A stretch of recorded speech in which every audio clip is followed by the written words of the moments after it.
Okay, so this is the next red flag item that I want to look at with you guys. So this is something that I think a lot of people may not even think about. So if you take a look at the video card here, maybe some of you will see what's wrong here, some of you won't. The problem that I have with this is it's sitting on carpet.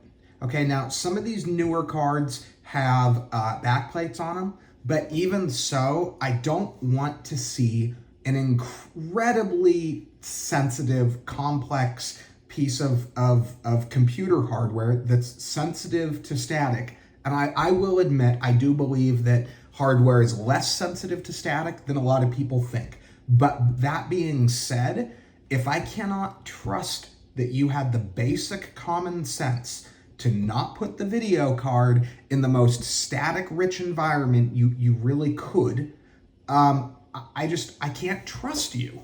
Like if I talk to somebody and I really feel them out and the deal is good on the part, I might consider it. But for somebody who doesn't have a lot of experience, I would really be wary of this. So the next photo I want to show you is this.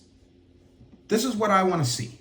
Okay, especially for somebody who doesn't, really know the ropes, who hasn't bought a lot of hardware on the used market, and if you're not used to dealing with people in this way, this is what you want to be looking for. This does not guarantee that the part that you get is good versus the other one. It's always possible that one sitting on the carpet was fine and this one in an anti-static bag is the jacked up card. I don't want to say that this is absolute. However, this is a good sign. This indicates that the person basically gives a crap, okay? They cared enough to put the card back in an anti-static bag, and they cared enough to put it back, and they even have its this could be its original box. This looks like, I don't remember what this was. This is a large card though, maybe a large 30 or AMD 6000 series card. So this is a fairly good sized card. So there's a pretty good chance that this box is the box that it came in. So just as kind of a rule of thumb, as a best practice, I would very, very strongly avoid cards that the seller clearly shows in a static rich environment like that, and look at ones like this where it looks like they cared enough to engage in just absolutely basic best practices.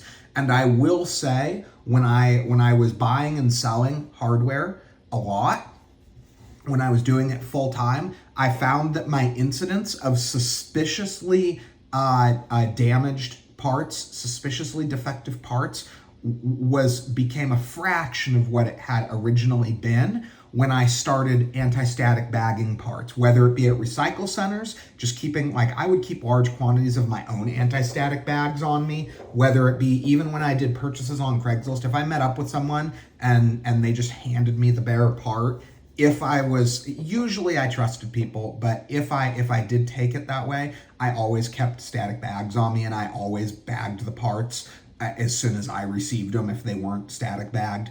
And again, I don't believe that static is as big of a problem as a lot of people think. But I do think that taking a certain minimum amount of just absolute basic precautions, engaging in just basic good practices goes a long way, and it shows a lot that the seller also did so, as you can see in this second photo. So just another tiny little blurb as to, like I said, I have a lot more experience than some people, and this is one of the things I'm looking for. So, and I routinely don't buy items that are otherwise a good deal if I see it sitting on carpet like that.